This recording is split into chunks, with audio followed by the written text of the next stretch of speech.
दोस्तों, चलिए आज देखते हैं हम लोग। आज का हमारा दिन है थर्ड टॉपिक के लिए। हम टैली क्वेश्चन एंट्री करने के नियम जो 6 हैं उनमें से 2 को हमने ख़त्म कर लिया है। आज हम लोग तीसरा पढ़ने वाले हैं। आई होप आपको नियम 2 अच्छे से समझ में आ गया होगा। अगर नहीं आया है तो प्लीज़ वीडियो पहले का पूरा देख के आएँ, तभी आप अच्छे से समझ पाएंगे। जो वीडियो बनाया जा रहा है अगर समझ नहीं आता तो बार बार देखें। अगर कोई वीडियो आपका क्लियर नहीं है तो आगे मत बढ़िए, आपको समझ में नहीं आने वाला, क्योंकि हर वीडियो एक दूसरे से रिलेटेड हैं। इसीलिए मैं बोलना चाहूँगा कि आप हर एक वीडियो को ईमानदारी पूर्वक देखें, तभी आप टैली सीख सकते हैं। आज हमारा काम रहेगा तीसरा, जिसमें हम आपको बहुत बता चुके हैं कि हम इसमें देखेंगे डेबिट और क्रेडिट। डेबिट और क्रेडिट इस क्वेश्चन से निकालना है। कैसे निकालेंगे, तो चलिए सबसे पहले डेबिट और क्रेडिट समझते हैं कि डेबिट और क्रेडिट होता क्या है। ठीक है, देखिए मैं अकाउंटिंग भाषा का प्रयोग बिल्कुल ना के बराबर कर रहा हूँ। लेनदार देनदार ऐसा कुछ नहीं बोलने वाला, मैं आपको आपके भाषा के अकॉर्डिंग सिखाने की कोशिश कर रहा हूँ। तो चलिए देखिए, डेबिट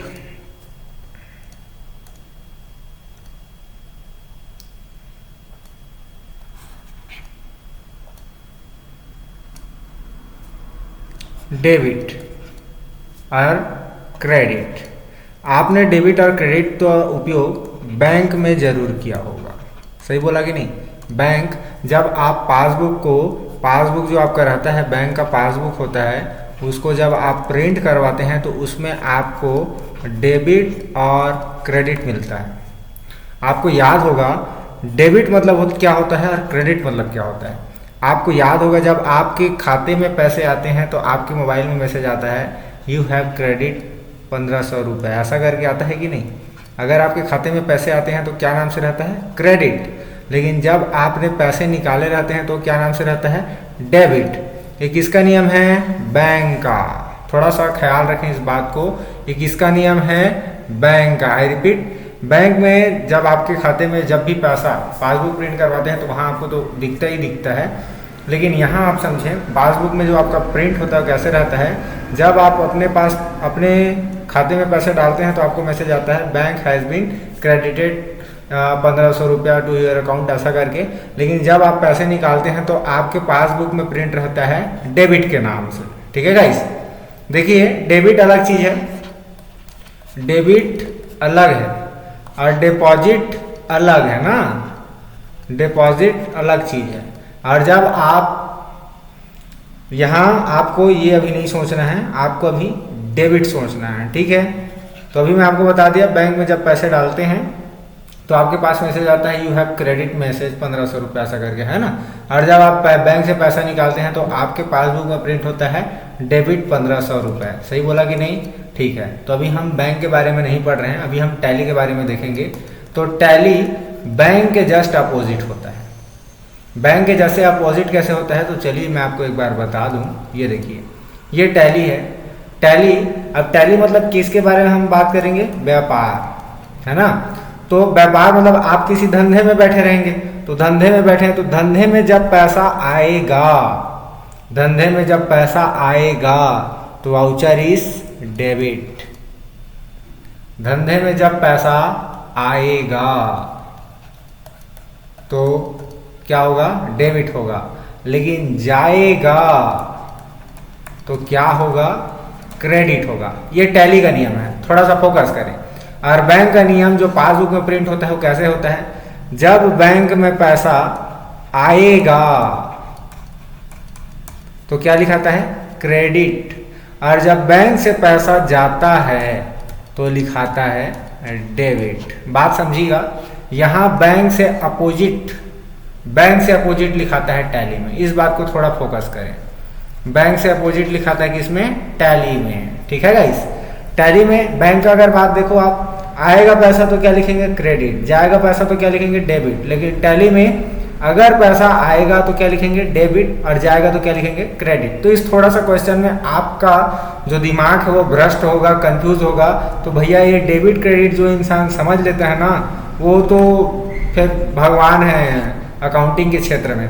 डेबिट क्रेडिट को समझना ही आपका मेन मुद्दा है। डेबिट क्रेडिट को समझने के लिए आपको ज़्यादा नहीं बोलूँगा, कम से कम 100 क्वेश्चन आप हल करेंगे तब जाके डेबिट क्रेडिट आपको अच्छे से समझ में आएगा। आपको जो डाउटनिंग हो रही ना गाइस, वो बिल्कुल लाजमी है, आप उसको डाउट कर सकते हैं, डाउट आपको होना भी चाहिए क्योंकि ये ऐसा चीज़ आप पहले नहीं किया होगा। तो मैं बोलना चाहूँगा कि आप वीडियो बार बार देखें जो मैं समझाने की कोशिश कर रहा हूँ, और साथ ही साथ मैं आगे जो क्वेश्चन हल करूँगा उसको आप भी हल कीजिएगा, ठीक है।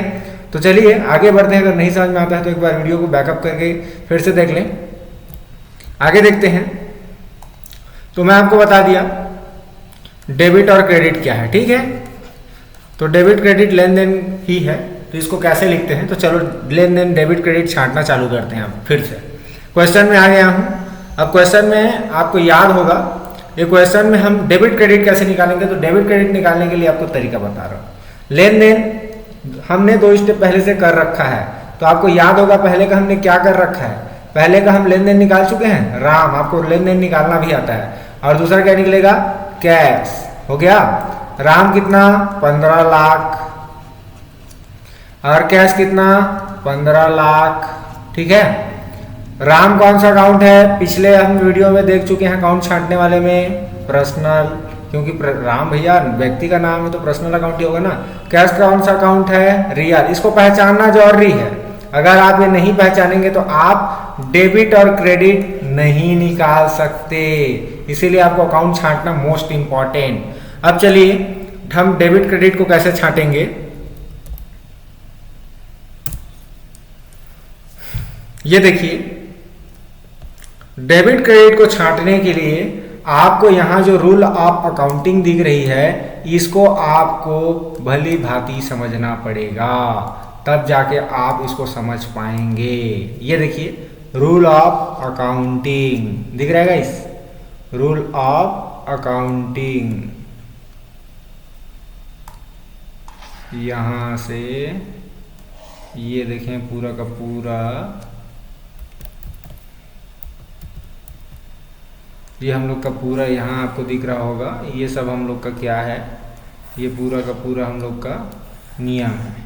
इतना नियम आपको याद रखना पड़ेगा। अगर आपने याद नहीं किया है तो आप याद कर लीजिए, अगर याद नहीं करेंगे तो आपका काम नहीं बनेगा। इस बात को थोड़ा सा फोकस कर लें।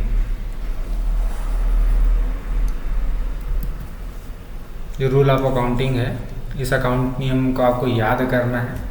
यहाँ आप एक चीज़ फोकस कर लें कि रूल ऑफ अकाउंटिंग को याद कैसे करना है। ये याद बड़ा मुश्किल से होता है, बच्चे इसको बार बार भूल जाते हैं, इसको हल्के में नहीं लीजिएगा। चलिए तो देखते हैं पर्सनल अकाउंट। पर्सनल अकाउंट का नियम क्या बोलता है।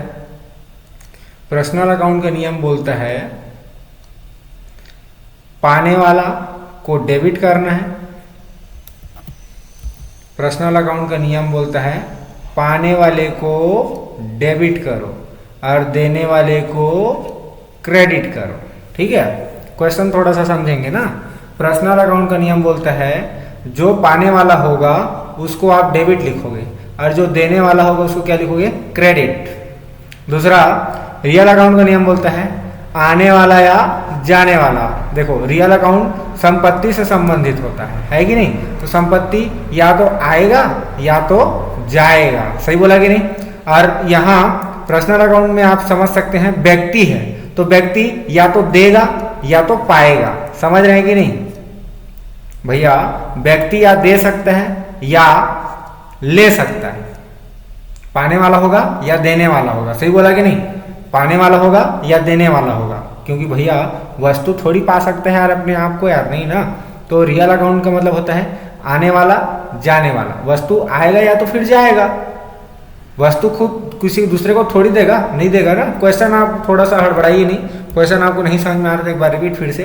पर्सनल अकाउंट मतलब व्यक्ति, मैं आपको बता चुका हूँ, व्यक्ति या तो सामान देने वाला पाने वाला होगा या तो कुछ चीज या पैसा देने वाला होगा, सही बोला।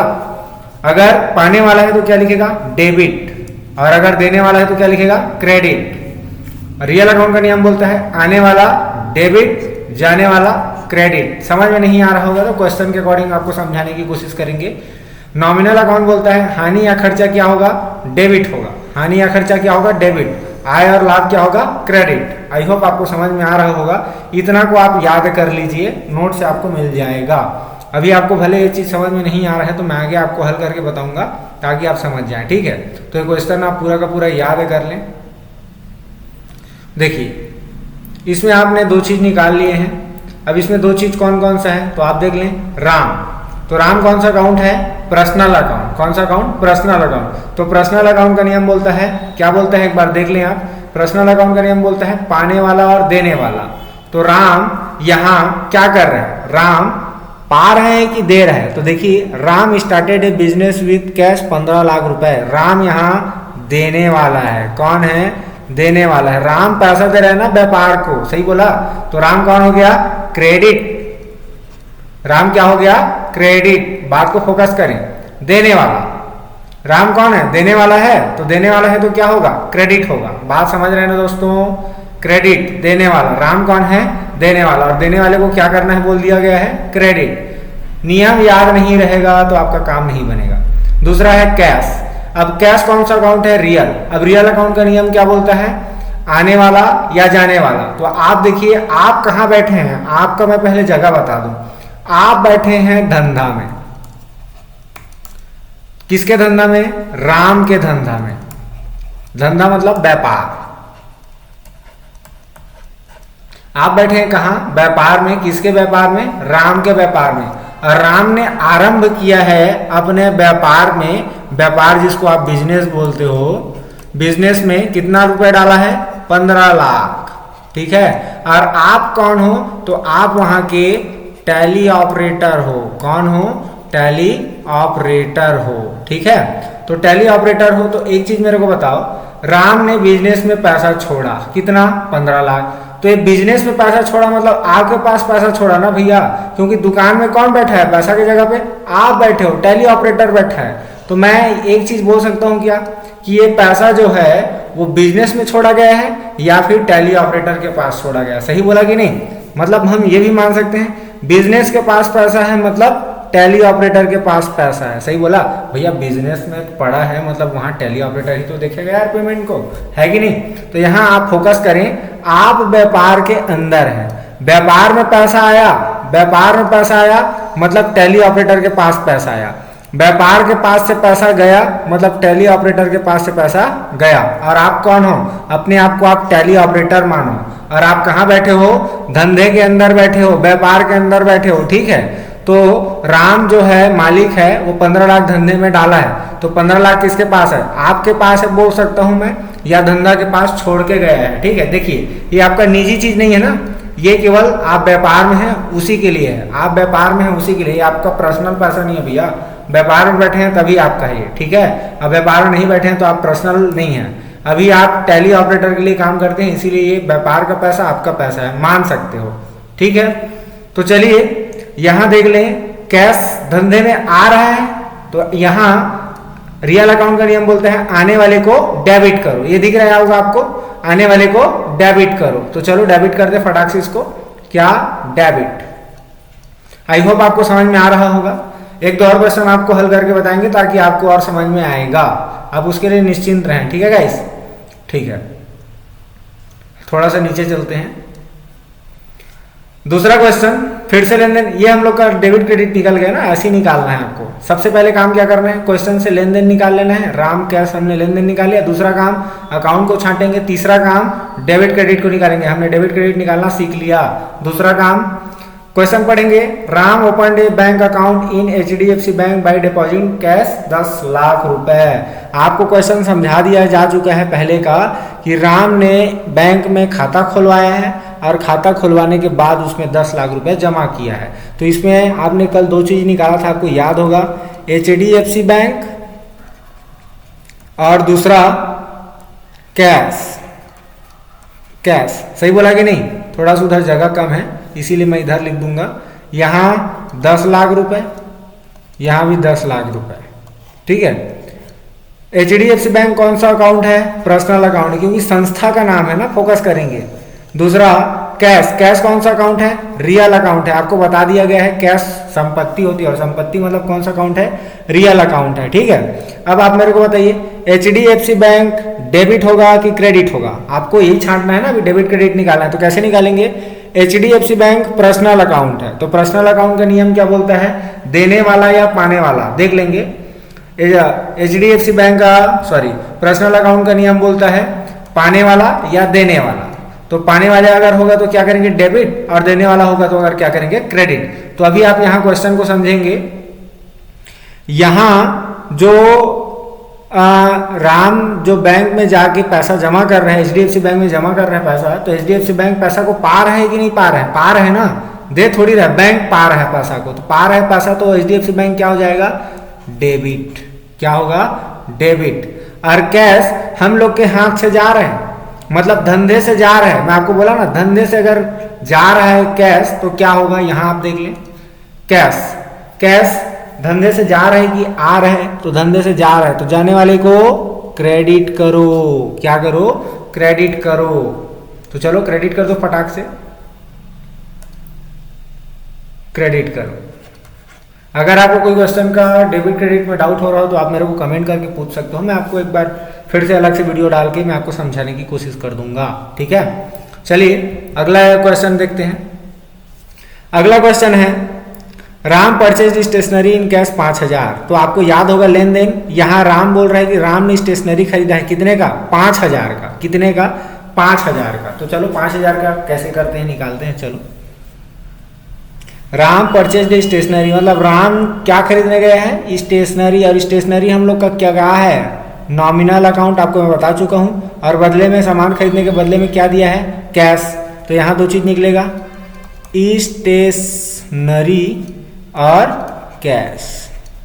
स्टेशनरी कितने का 5000 का, कैश कितना 5000। स्टेशनरी कौन सा अकाउंट है जी, खर्चा है, नॉमिनल अकाउंट बोला था ना, आपको याद होगा नॉमिनल अकाउंट। अगर नॉमिनल अकाउंट नहीं याद आ रहा होगा तो आप पहले का वीडियो देखो, उसमें हम इसको समझा चुके हैं। कैश, कैश कौन सा अकाउंट है रियल, कैश हमेशा रियल अकाउंट होगा, इस बात को याद रख ले, कैश संपत्ति है, कैश हमेशा कौन सा अकाउंट होगा रियल अकाउंट होगा, इस बात को फोकस कर लें। ठीक है, तो यहाँ देख लें आपने अकाउंट भी छांट लिया। अब अकाउंट छांटने के बाद हम लोग डेबिट क्रेडिट निकालेंगे। तो नॉमिनल अकाउंट, नॉमिनल अकाउंट है स्टेशनरी, और स्टेशनरी हम लोग का क्या है मैं आपको बता चुका हूँ, आपको याद होगा पिछले टाइम हानि है मैं बोला था, खर्चा है मैं बोला था, और खर्चा हम लोग का क्या है हानि। हानि को मैं खर्चा भी लिख सकता हूँ, कोई दिक्कत नहीं है। खर्चा हो गया मतलब हमको क्या हो गया हानि हो गया, समझ रहे हैं गाइस बिल्कुल। तो ये हम लोग का हानि है, तो हानि किसके अंतर्गत आता है नॉमिनल अकाउंट। अब नॉमिनल अकाउंट का नियम क्या बोलते हैं एक बार देख लें आप, हानि या खर्चा को क्या करना है डेबिट लिखना है, क्या करना है डेबिट। और रियल अकाउंट, रियल अकाउंट का नियम क्या बोलते हैं एक बार उसको भी आप देख लो। रियल अकाउंट कैश, कैश मतलब धंधे से, फिर देखो धंधे में स्टेशनरी आ रहा है, धंधे में स्टेशनरी आ रहा है, और कैश धंधे से जा रहा है, कैश धंधे से जा रहा है। तो देखो कैश धंधे से जा रहा है तो यहाँ कैश रियल अकाउंट का नियम बोलते हैं आने वाला को डेबिट करो जाने वाले को क्रेडिट करो। तो कैश धंधे से जा रहे हैं ना, तो जाने वाले को क्या करने के लिए बोल रहे हैं क्रेडिट। तो कैश हम लोग का क्या हो जाएगा जी क्रेडिट, क्या हो जाएगा क्रेडिट, और bank is debit, sorry stationery is debit और cash is credit. Okay, I hope आपको समझ में आ रहा होगा। अगर समझ में नहीं आता तो आप बार बार प्रयास करें, प्रैक्टिस करें और वीडियो को बार बार रिपीट करके देखें। चलिए नीचे चलते हैं। अगला क्वेश्चन देखिए, Ram purchased a computer in cash 30,000। Question समझेंगे, राम ने क्या खरीदने गए हैं कंप्यूटर खरीदने गए हैं, कितने का 30,000 का, जिसका नगद भुगतान कर दिया जा रहा है कैश पकड़ के। ठीक है, कैश के अनुसार से। तो यहाँ आप दो चीज निकालेंगे, लेन देन, लेन देन में आपको बता दिया जा चुका है, कंप्यूटर हो गया और दूसरा क्या कैश। तो कंप्यूटर हम लोग का कितने का तो 30,000 का, और कैश हम लोग का कितना जाएगा 30,000 जाएगा। और कंप्यूटर कौन सा अकाउंट है भैया, तो कंप्यूटर वस्तु है और संपत्ति है कि नहीं, तो ये हम लोग का कंप्यूटर जाएगा कौन सा अकाउंट रियल, और कैश हम लोग का कौन सा अकाउंट जाएगा रियल, क्योंकि आपको बता दिया गया है अकाउंट कैसे छाटते हैं, है कि नहीं। क्योंकि कंप्यूटर बोला जाता है, रियल अकाउंट का परिभाषा है वस्तु या संपत्ति को हम क्या बोलते हैं रियल अकाउंट। तो देखिए कैश हम लोग का संपत्ति है और कंप्यूटर हम लोग का वस्तु संपत्ति है कि नहीं। तो चलिए दोनों रियल अकाउंट है। अब रियल अकाउंट में आप देखेंगे धंधे में रियल अकाउंट का नियम बोलता है, क्या बोलता है आने वाला या जाने वाला। आपको ये चीज याद नहीं, अगर आप रियल अकाउंट का मतलब पाने वाला देने वाला बोल दोगे तो तुम वहां फिर फंस जाओगे, उसको थोड़ा फोकस करना। रियल अकाउंट का नियम बोलता है आने वाला को आप डेबिट करो और जाने वाले को आप क्रेडिट करो, ठीक है। तो यहाँ देखो कंप्यूटर धंधे में आ रहा है, आपको बीच में क्या रखना है, धंधा रखना है। धंधा मतलब व्यापार को रखना है, ठीक है, व्यापार। अगर व्यापार में सामान, एक चीज मैं जो बोल रहा हूँ वो एकदम मोस्ट इंपॉर्टेंट है, उसको आप थोड़ा फोकस कीजिएगा। आप बैठे कहाँ हैं, व्यापार में। अगर व्यापार में सामान आ रहा हो तो आप लिखेंगे उसको डेबिट, और अगर कोई चीज व्यापार से जा रही हो तो उसको आप लिखेंगे क्या, क्रेडिट। बात समझ में आ रहा है गाइस, बिल्कुल। तो उसको आप क्या लिखेंगे, क्रेडिट। क्वेश्चन समझ में आ रहा है, हमेशा ये होगा, हमेशा हमेशा होगा, ठीक है। तो यहाँ आई होप आपको समझ में आ गया होगा। तो यहाँ हम लोग का कंप्यूटर क्या हो जाएगा, कंप्यूटर हो जाएगा डेबिट और कैश हो जाएगा क्रेडिट, क्योंकि कंप्यूटर धंधे में आ रहा है और कैश धंधे से जा रहा है, ठीक है। चलिए आई होप आपको समझ में आ गया होगा। आपको नीचे 10 क्वेश्चन हम डिस्क्रिप्शन में लिंक डाल देंगे, 10 क्वेश्चन हल करके आप डेबिट और क्रेडिट निकालिए, तभी आप डेबिट क्रेडिट को समझ पाएंगे। अगर नहीं समझ में आ रहे हैं तो कम से कम मैं आपको बताया था 100 क्वेश्चन कम से कम तैयारी करो, और 100 नहीं तो कम से कम 50 बार बार रिपीट करो, जब तक आपको डेबिट और क्रेडिट समझ में नहीं आ जाता। और नहीं आता है तो और हमको आप कमेंट करें, हम आपके लिए और एक स्पेशल वीडियो बना करके आपको पोस्ट कर देंगे। फिलहाल आज के लिए इतना ही गाइस। हम आज क्वेश्चन नंबर 3 तक हमने देख लिया है, अब हम आगे बढ़ेंगे। अब हम लोग कल देखने वाले हैं क्वेश्चन स्टेप नंबर 4, जिसमें हम देखने वाले हैं लेजर, ठीक है। अभी तक हमने तो डेबिट क्रेडिट निकालना सीख लिया, अब हम लोग का चौथा काम होने वाला है लेजर। आज के लिए बस इतना ही, धन्यवाद।